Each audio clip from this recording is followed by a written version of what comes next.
नमस्कार दोस्तों, कहानियों की श्रृंखला में आज सुनेंगे कमल कुमार जी की कहानी कुकूज नेस्ट। लेकिन उससे पहले मेरा आपसे विनम्र अनुरोध है कि अगर आपने अभी तक मेरे चैनल को सब्सक्राइब नहीं किया है तो सब्सक्राइब ज़रूर करें, लाइक करें और अपने दोस्तों और परिचितों में शेयर भी करें। बेल आइकन दबाना बिल्कुल भी ना भूलें। ये एक ऐसी लड़की की कहानी है जो उभयलिंगी है, मतलब ट्रांसजेंडर, और उसके माँ बाप इस बात को समाज से छिपा कर रखते हैं। वो लड़की किन किन परिस्थितियों से जूझती हुई आगे बढ़ती है, जानने के लिए आइए सुनते हैं कहानी कुकूज नेस्ट। उसके भीतर उत्साह की हिलोरें सी उठ रही थी। माँ पिताजी से मिलने की उत्सुकता बढ़ रही थी। पूरे साल भर बाद लौट रही थी वह, एक नए रूप में, नई आशा और नए जीवन की रोशनी के साथ, जीवन के एक नए अर्थ के साथ। लाल बत्ती हो गई थी। ड्राइवर ने चौराहे पर गाड़ी रोक दी थी। वे गाड़ी के शीशे के सामने आ खड़े हुए थे। तालियां बजाकर ड्राइवर का ध्यान खींच रहे थे। ड्राइवर ने शीशे चढ़ा दिए थे। कहीं कुछ नहीं बदला था। उसे आज से 2 वर्ष पहले की स्थिति का ध्यान आया था, जब इसी तरह चौराहे पर ये गाड़ी के सामने आ खड़े होते थे, शीशे पर नॉक करके खोलने की जिद करते। उसकी हड्डियों में भय की एक लहर सी दौड़ जाती थी। बेबी, आप बीच में होकर बैठ जाइए, डरिए नहीं, यह तो इनका धंधा है। वे अब भी सामने कभी दाएं बाएं होकर तालियां मार रहे थे, शीशा खोलने के लिए कह रहे थे। ड्राइवर ने उन्हें रोका था तो उन्होंने गालियां दी थी। फिर अपनी धोती खोलकर अश्लील हरकतें करने लगे थे। उसने पर्स खोलकर एक 100 का नोट दिया था। ड्राइवर, आप इन्हें ये पैसे दे दो। ड्राइवर ने पहले रोका था, फिर पीछा छुड़ाने के लिए शीशा खोलकर उन्हें पैसे दे दिए थे। वे खुश तो नहीं दिखे थे, पर चले गए थे और दूसरी गाड़ी के सामने खड़े हो गए थे। डरकर वह अब भी सिकुड़ी बैठी थी। ड्राइवर ने पीछे मुड़कर कहा था, आराम से बैठो बेबी, डरने की कोई बात नहीं है। लेकिन वह हर समय एक भय से घिरी रहती थी। कभी भी वह किसी बुलडोजर के नीचे दब कुचल सकती है। वह सोच रही थी, सब इनसे नफरत करते हैं। अगर ये भीख मांगते हैं तो इसके लिए कौन जिम्मेवार है? जहां भी ये जाते हैं इन्हें भगा दिया जाता है। दुकानदार इन्हें पास नहीं फटकने देते। गाड़ी में बैठे लोग शीशे बंद कर लेते हैं, लेकिन शीशों से इनके अजूबे शरीर, लिपे पुते चेहरों को और उनकी हरकतों का मजा लेते हैं। इनसे किसी को सहानुभूति नहीं होती। एकदम संवेदनहीन और हृदयहीन हो जाते हैं। इनकी मजबूरी पर किसी को तरस नहीं आता। कुछ दिन पहले बच्चे के जन्म पर मांगने आए इन लोगों में और परिवार के लोगों में पैसों को लेकर झगड़ा हो गया था। वह कह रहा था, हमारा तो जन्म भी धिक्कार है और मौत भी। कौन ऐसा है जो खुशी से ये सब करेगा? कोई बता रहा था, इनके यहाँ जब किसी की मौत होती है तो उसे रात में शमशान ले जाया जाता है। उसकी लाश को जूतों से पीटा जाता है। वे मारते हैं और कहते हैं, फिर इस जून में कभी जन्म ना लेना। वह देख रही थी, शिक्षा और रोजी के साधनों से दूर, समानता, सम्मान, सामाजिक न्याय और बुनियादी अधिकारों से वंचित ये अंधेरे में जीने के लिए विवश हैं। घर पहुंची तो माँ उसका चेहरा देखकर घबरा गई थी। क्या हुआ बेबी, दफ्तर में सब ठीक है ना? कुछ नहीं माँ, अभी तक तो सब ठीक है। कुछ हुआ क्या? सोच रही हूँ माँ, एचआरडी की बजाय मार्केटिंग में चली जाऊं। एक जगह पर ज्यादा देर नहीं रुकना पड़ेगा। माँ ने देखा था, एक उसास भरी थी। माँ ने बताया था, जब वह पैदा हुई थी तो दाई माँ ने बताया था। अब क्या होगा? किसी को भी पता चला तो इसे नहीं छोड़ेंगे बहू जी। जैसे भी हो, इन लोगों को शादी और जन्म का पता चल ही जाता है। इनके अपने क्षेत्र और मोहल्ले होते हैं। इनके अपने संगठन और अपने लोग हैं जो इनको सारी सूचनाएं देते हैं। माँ फड़फड़ाई थी, जैसे भी हो मेरी बच्ची को बचा लो दाई माँ।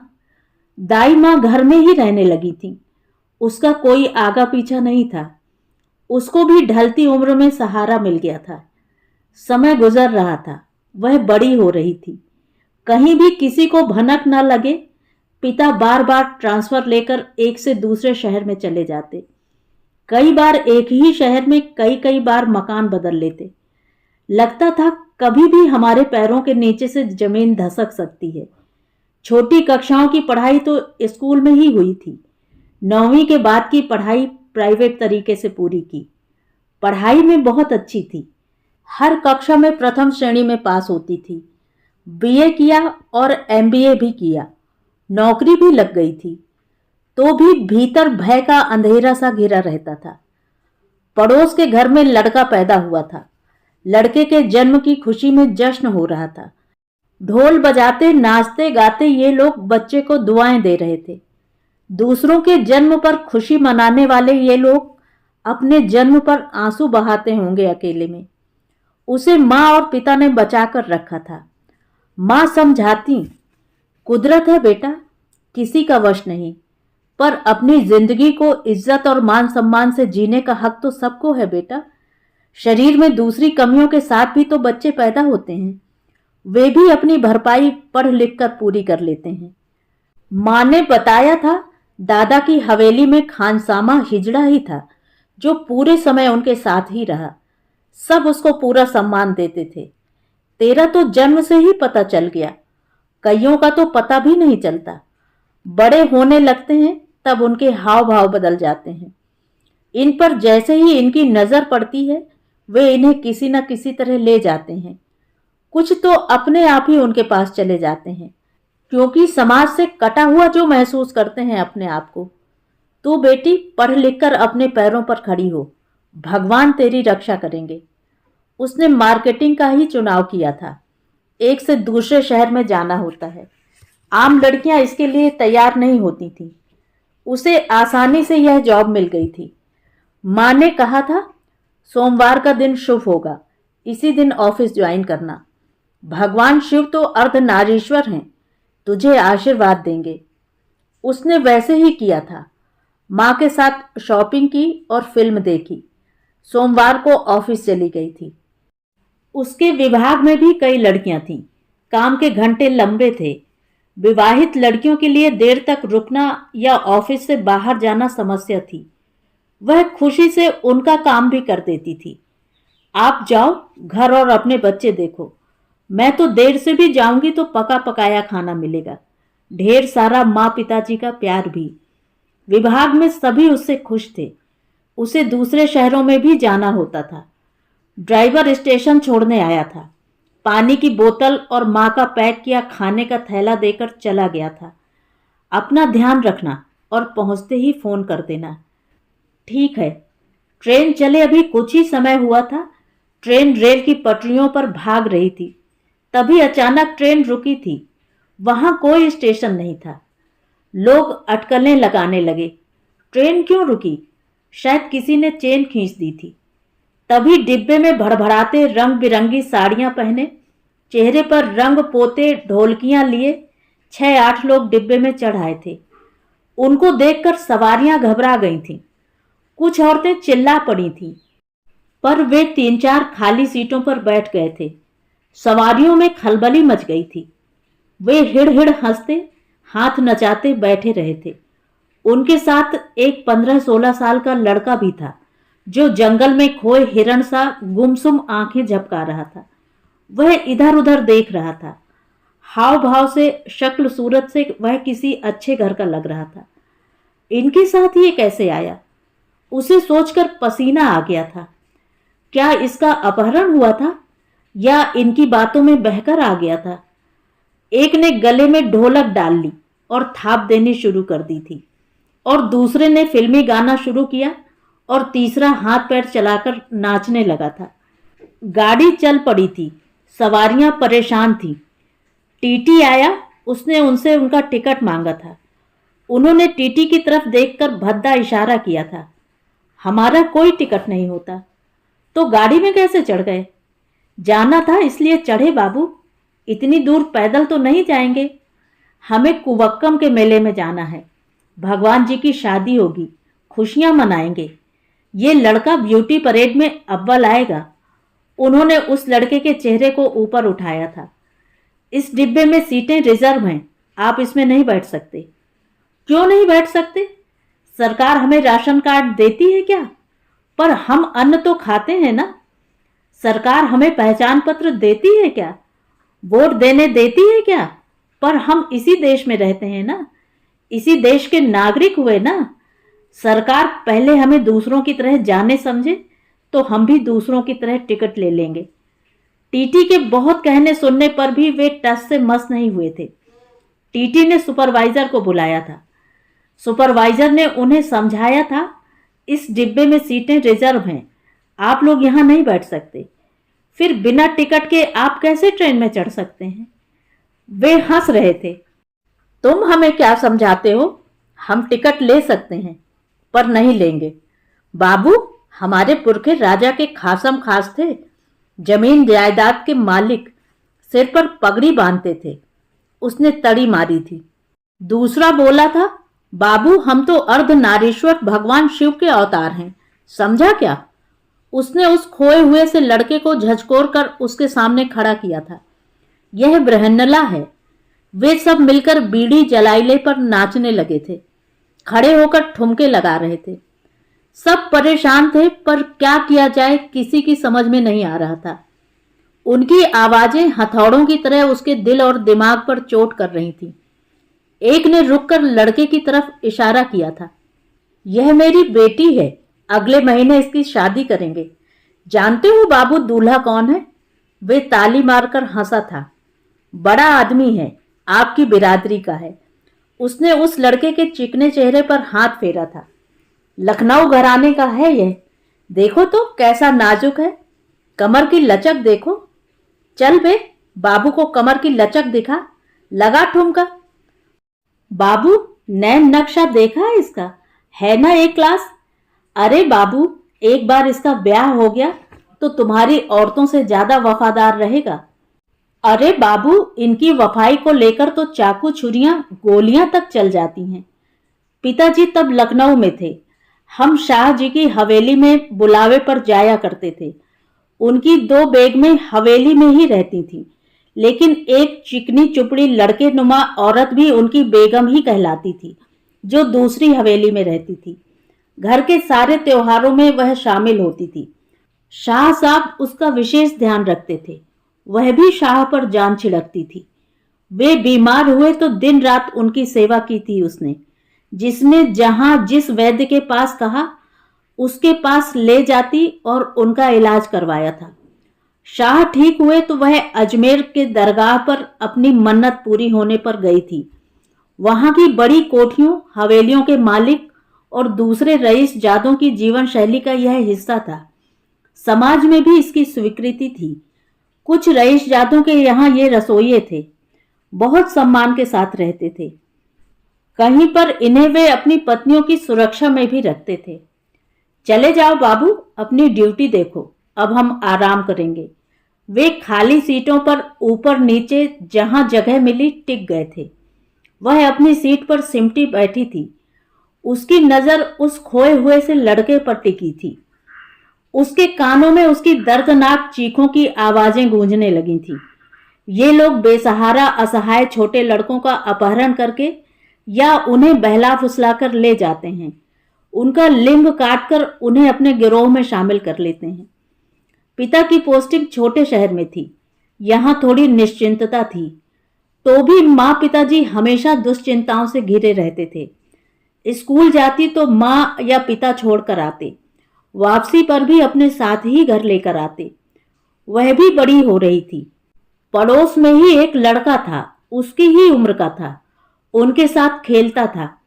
कभी कभी उसके कपड़े पहनने की जिद करता, कभी कभार उसकी सलवार कमीज और दुपट्टा लेकर पहन लेता और खूब खुश होता। वह हमेशा अपनी माँ और पिता से डांट खाता।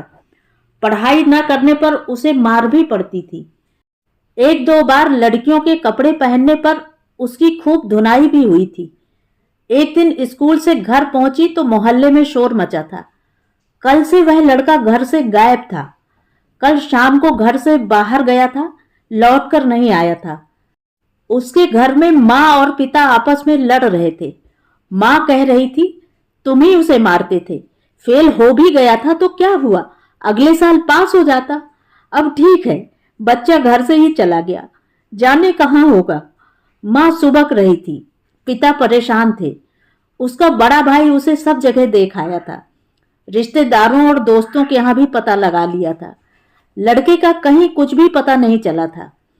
पिता ने पुलिस में रपट लिखवाई थी, तो भी कुछ पता नहीं चला। घर में रोज झगड़ा होता। माँ बेटे के चले जाने के लिए पिता को जिम्मेवार ठहराती, दिन रात रोती। बच्चा कहाँ होगा, किस मुसीबत में होगा, क्या पता। पुलिस स्टेशन जाते पर कहीं कुछ पता नहीं चला था। ऐसे ही समय बीतता चला गया। एक साल बाद किसी रिश्तेदार ने बताया था, उसे लाल बत्ती पर धोती ब्लाउज पहने इन्हीं लोगों के साथ नाचते और बख्शीश मांगते देखा था। जब तक वे निश्चित रूप से जान पाते कि वह वही है, उसे रोकते और खुद बस से उतरकर उसके पीछे जाते, तब तक उनकी बस आगे चली गई थी। वे बस से उतरकर वापस आए थे, पर वे वहां नहीं थे। उन्होंने उसके घर में खबर की थी। वे वहां से शहर आए भी, पूछताछ की, पुलिस की मदद ली, पर कुछ पता नहीं चल सका।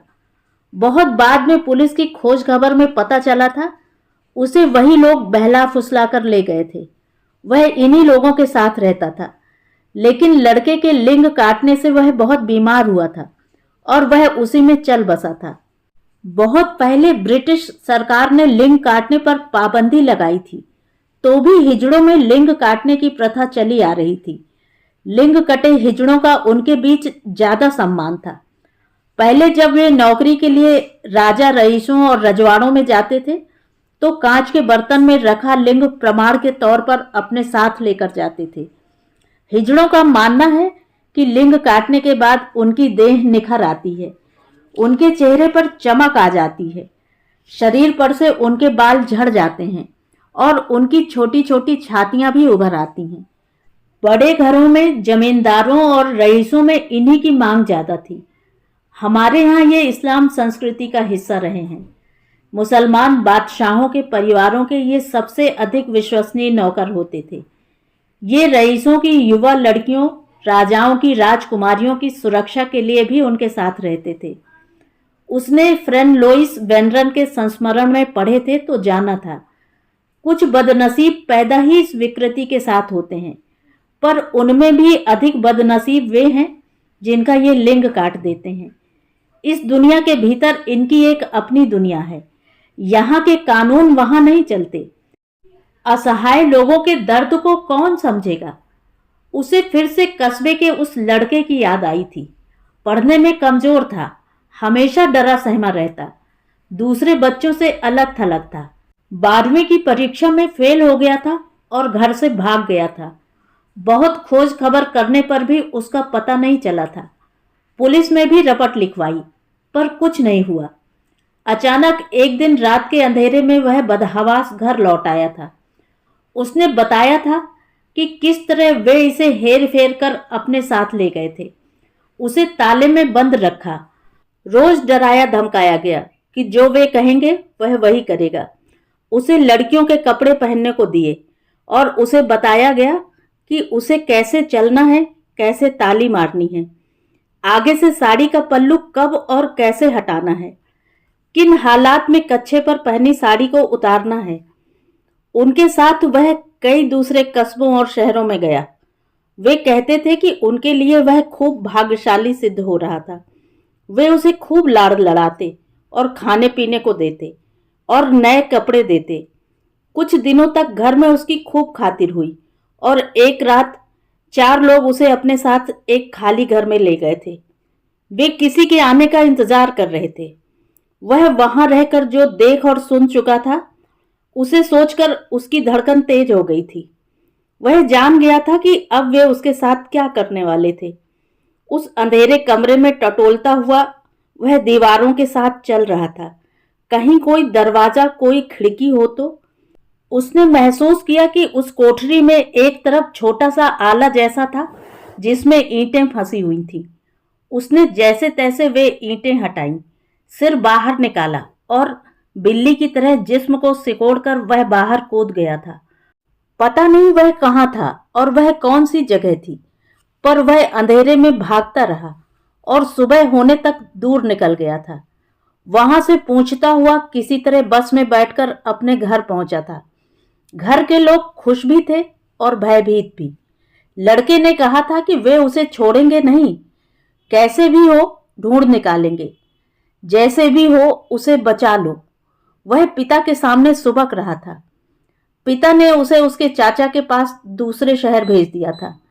बाद में पता चला था वह वहां से भी गायब हो गया। उसका क्या हुआ होगा, उसके साथ उन्होंने क्या किया होगा, यह सोचकर ही व्यक्ति कांप जाता है। इनका नेटवर्क इतना फैला हुआ होता है कि एक बार जिस पर इनकी नजर पड़ जाती है वह इनके जाल से छूटता नहीं है।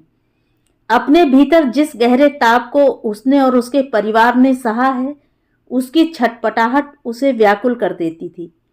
वह जानती थी वह भी इसी वर्ग की है, पर माँ पिताजी ने उसे बचाकर रखा था।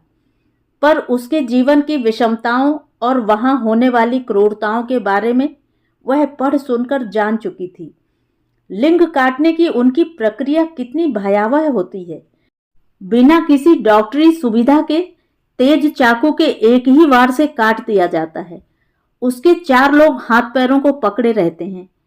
दर्द से कई बार इन बच्चों की मौत भी हो जाती है। लिंग काटकर उन्हें 3 दिनों तक सीधा लिटाया जाता है। उस पर कई किलो तिल का तेल लगातार डाला जाता है। 10-15 दिनों में जख्म भर जाता है। फिर उस पर नीम और बबूल का तेल लगाया जाता है। उसे 40 दिनों तक निरीक्षण में रखा जाता है। खाने को हल्का खाना दिया जाता है। विशेष रूप से मक्खन और घी खिलाया जाता है। ये बहुचारा देवी की पूजा करते हैं। इसके मंदिर में भी लिंग काटने की रस्म पूरी की जाती है।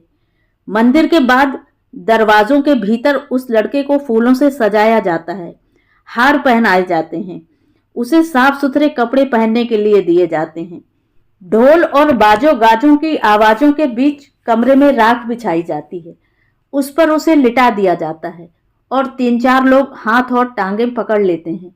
उसका ध्यान बटाने के लिए ढोल बजाते हैं। फिर पान चबाता एक व्यक्ति चाकू के एक ही वार से उसका लिंग काट देता है। उसके जख्मों पर पान थूकता है। उसके जख्मों पर बबूल की राख और नीम का तेल लगाया जाता है। कई लड़के बहुचारा देवी की पूजा करके खुद भी अपना लिंग काटकर देवी मां को अर्पित कर देते हैं। बहुचारा देवी ने अपनी छाती काट ली थी और वह मर गई थी। ये उसे देवी मानकर उसकी पूजा करते हैं। उसने जाना था कि आजकल लिंग काटने के लिए कुछ डॉक्टर भी रैकेट में पैसों के लालच से इनके साथ हैं। यह एक दूसरी ही दुनिया थी। इनकी मजबूरी भी थी और अपराधी वृत्ति भी थी। उसे पता चला था कि वहां उनकी कॉलोनी है। वह जानने की उत्सुकता लिए पत्रकार बनकर गई थी। उनका अपना संगठित समाज था, अपने केंद्र थे, अपनी अलग कॉलोनी भी थी। इनके यहां कभी कोई भूखा नहीं मरता, उन्होंने बताया था। अपनी कमाई का कुछ प्रतिशत वे केंद्र में देते हैं। ये किसी धर्म को नहीं मानते, ना कोई मंदिर जाता है और ना ही मस्जिद। उसने देखा था जनाना हिजड़ों की अपनी अलग कॉलोनी थी। ये लोग अक्सर जन्म और शादी ब्याह के अवसरों पर नाचते हैं। इनका अपना वर्चस्व है। वहां वह अमीना से मिली थी जो हर्माफ्रोडाइट थी। वह उनमें देवी मानी जाती थी। उसके माता पिता ही उसे हिजड़ों के पास छोड़ गए थे। देखने में अच्छी और सुंदर थी। वह पढ़ लिख भी गई थी। ऐसी ही लड़कियों में से कुछ को वे दुल्हन बना देते हैं, जिसे बहुत आदर से देखा जाता है। बड़े रईसों के घरानों में बच्चे के जन्म पर इनका जाना एक जश्न की तरह होता था। शाह जी के घर में पोता जन्मा था, हम भी गए थे। बहुत छोटी थी तब, 7-8 साल की। माँ पिता भी साथ थे। आज वहां का सब उसे याद आ रहा था। हवेली खूब सजाई गई थी, चारों तरफ खूब रौनक थी। तभी एक हिजड़े ने आकर दुल्हन के आने की सूचना दी थी। पीछे पीछे स्त्री वेश में एक दुल्हन हिजड़ा आई थी। उसका खूब आदर सत्कार किया गया और उसे आंगन में एक कुर्सी पर बैठाया गया था। जन्मे बच्चे को उसके पास लाया गया। उसने उसे गोद में लिया, उसकी बलाएं ली। दूसरे हिजड़ों ने खूब नाच गाना किया, जश्न हुआ, बिरयानी बनाई गई। चारों ओर के घरों में बिरयानी बांटी गई। माँ मुझे बीच में ही घर ले आई थी। माँ भयभीत सी चारों ओर चौकन्नी होकर देख समझ रही थी। आज वह उस स्थिति को समझ सकती थी। वह सोचती, इस अंधेरे को उजाले में कैसे बदला जाए। अगर समस्या है तो इसका समाधान भी तो होना चाहिए। उसने देखा था जब वह दफ्तर में होती थी, बॉस उसे छोटी छोटी बातों के लिए अपने कमरे में बुलाता था। वह ना चाहते हुए भी वहां जाती थी। इधर उधर की बातें करता और कभी व्यक्तिगत सवाल पूछता। वह जैसे तैसे उन्हें जवाब देती और उठकर चली आती थी। एक दिन उन्होंने रोका था, आज आप मेरे साथ लंच पर चलेंगी। उसने काम का बहाना किया था, पर उन्होंने काम की बात को टाल दिया था। वह उसके साथ लंच पर गई थी। अंदर से डरी हुई थी, पर जाना नौकरी के लिए जरूरी लगा था। आप शादी कब कर रही हैं? इस अप्रत्याशित सवाल से वह सकपकाई थी। अभी तो नहीं सर। क्यों? अभी कोई आया नहीं आपकी जिंदगी में, आपकी पसंद का? नहीं सर, मैं एक मिडिल क्लास से हूं। हमारे यहाँ शादी ब्याह परिवार में माँ पिता की मर्जी से ही होते हैं। वह हंसा था। मल्टीनेशनल में काम करती हो, इंडिपेंडेंट हो, अपने फैसले खुद ले सकती हो, फिर यह दकियानूसी बातों का मानना कैसे हो सकता है? नहीं सर, मुझे तो अभी शादी करनी नहीं है। शादी ना सही, हम साथ तो रह सकते हैं, जस्ट लाइक फ्रेंड्स। जी सर, वह हंसी थी। दफ्तर में भी तो हम साथ रहकर काम कर सकते हैं, just like friends. Thanks sir. वह उठी थी। उसने रोका था। आप बैठिए तो। आप ऊंची लंबी पढ़ी लिखी एडल्ट हैं, अपने फैसले खुद ले सकती हैं। जी सर, मैं अपना फैसला ही ले रही हूं। चलती हूं सर। वह बाहर आ गई थी। उसे लगा था उसकी तीखी नजर उसे गहराई में परख रही थी। बॉस उसके भीतर उतरने की कोशिश कर रहा था। उसने मेडिकल लीव ली थी और बाद में दूसरी ब्रांच में शिफ्ट हो गई थी। वह कंपनी का सप्लायर था। अक्सर उसकी उससे भेंट हो जाती। वह औरतों की तरह कपड़े पहनता था और वैसा ही मेकअप करता था। उस दिन उसने उसे रोका था। आज हमारे यहाँ पार्टी है, आप आएंगी? आइए ना। वह अब भी हकबकाई सी उसकी तरफ देख रही थी। आई एम गे, मेरे साथी की बर्थडे पार्टी है, दफ्तर के और भी लोग आएंगे। अच्छा, कोशिश करूंगी। उसने अपना कार्ड दिया था, अपना पता बताया था। वह समझ गई थी कि ये एफिमिनेट था। वह जानती थी लोग इसका मजाक उड़ाते हैं, उसके जाते ही 100 तरह की बातें उसके विरोध में बोलते हैं, पर वह जब भी उससे मिलती थी वह उसे खुश नजर आता, बहुत सलीके से उससे बातें करता। कभी कभी उसे लगता वह कब तक जिंदगी की सच्चाई से भयभीत रहेगी। क्या उसका यह भागना रुक सकता है? क्या वह भी सामान्य जीवन जी सकती है? उसके भीतर भय था, पर वह जानती थी कि अब उसे कोई जबरदस्ती अपने समूह में शामिल नहीं कर सकता था। उसको 1 साल की असाइनमेंट पर अमेरिका भेजा जा रहा था। उसने माँ पिताजी से बात की थी। वे सब खुश थे और खुश वह भी थी।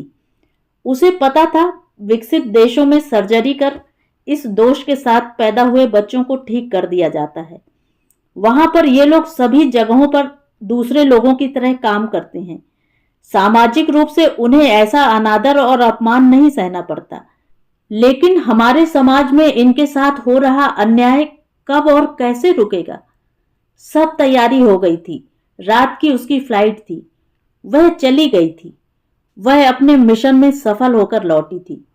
वह देख रही थी वे अब भी दूसरी गाड़ी के सामने खड़े होकर तालियां मारकर इशारे करके बख्शीश मांग रहे थे। एक मैं ही थी who flew over the cuckoo's nest. माँ पिताजी ने ही उसकी सुरक्षा की थी, उसे शिक्षा दीक्षा दी थी, तभी आज वह सक्षम है। इस झुटपुटे के पार देख परख सकती है। मेरे माँ पिताजी जैसे और भी माँ बाप हो सकते हैं, होते ही होंगे, पर मजबूर जैसे। क्यों समाज में इसको लेकर जागृति नहीं लाई जा सकती? समाज में शारीरिक और मानसिक रूप से विकलांग लोग भी तो होते हैं। वे अपने श्रम और उत्साह से सामान्य जीवन जी सकते हैं, फिर हम क्यों नहीं? जो बच्चे उभयलिंगी पैदा होते हैं या जिनका लैंगिक विकास नहीं होता, अथवा जो बच्चे ट्रांससेक्सुअल होते हैं, पर ये तो सारी दुनिया में होते हैं, वहां इस तरह का अपमान और निष्कासन वे नहीं सहते। समाज के दूसरे लोगों की तरह ही रहने, जीने और कार्य करने की स्वतंत्रता है उन्हें। तो हमारे यहाँ जो लगभग 6 लाख की संख्या में ये लोग हैं, ये सामान्य रूप से जीवन क्यों नहीं जी सकते? ये शारीरिक और मानसिक रूप से पूर्णतया स्वस्थ हैं, सिर्फ लैंगिक विकृति की इतनी बड़ी सजा क्यों? इनको भी दूसरे बच्चों की तरह स्कूलों कॉलेजों में पढ़ने लिखने की और व्यावसायिक प्रशिक्षण की सुविधाएं दी जाएं। जो शारीरिक विकृति है उसके लिए मेडिकल ट्रीटमेंट यहाँ भी हैं। सर्जरी से उन्हें सामान्य किया जा सकता है। दोनों स्त्री पुरुष की मिश्रित लैंगिक प्रवृत्तियों वाले हर्माफ्रोडाइट बच्चों की सर्जरी करके इलाज संभव है ताकि वे सामान्य जीवन जी सकें। इस ओर किसी का भी ध्यान क्यों नहीं जाता? सरकार भी इस ओर से पूरी तरह तटस्थ है। समाज में इनको लेकर वितृष्णा का भाव है। आखिर यह पहल वही करेगा जिसने इस दर्द को सहा हो। अब तक वह भय में जी रही थी, लेकिन अब वह पूरी तरह समर्थ भी है और सक्षम भी है। अपने जैसे दूसरों के लिए भी सोच सकती है। वह अपना एक एनजीओ बनाएगी। एक तरफ समाज में जागरूकता लाने का काम हो, दूसरी तरफ इन लोगों को संविधान में नागरिक होने के अधिकार मिले, इनको वोट का अधिकार हो, इनके लिए राशन कार्ड की सुविधा हो, इनके लिए शिक्षा जरूरी हो। वो सभी सुविधाएं जो समाज के दूसरे नागरिकों को प्राप्त हैं, इन्हें भी मिलें। यह रास्ता लंबा और कठिन तो होगा ही, पर असंभव तो नहीं। ककून के अंधेरे में ये क्रिसैलिस की स्थिति में है। इनको बाहर आना है इस अंधेरे से, ताकि जीवन के अनेक रंगों को देख सकें और रंगों में जी सकें। आज जो भी वह है और भी ऐसे ही हो सकते हैं, शिक्षित, प्रशिक्षित और अपना जीवन जीने के लिए स्वतंत्र। इस अंधेरी सुरंग में प्रवेश तो हो सकता है, पर दूसरी तरफ कोई रास्ता होगा क्या? इनकी व्यथा कथा का अंत कहीं तो होना ही चाहिए। भीतर की जलती आग से उसे बल मिला था, जीवन में प्रबोधन भी हुआ था, एक अदृष्ट सी प्रेरणा थी। वह आगे बढ़ेगी। चौराहे की बत्ती हो गई थी। ड्राइवर ने गाड़ी आगे ली थी। आसमान में तितलियों का झुंड सा उड़ता पास आता वह देख रही थी। तो ये थी कहानी। कहानी आपको कैसी लगी? कमेंट करके जरूर बताएं।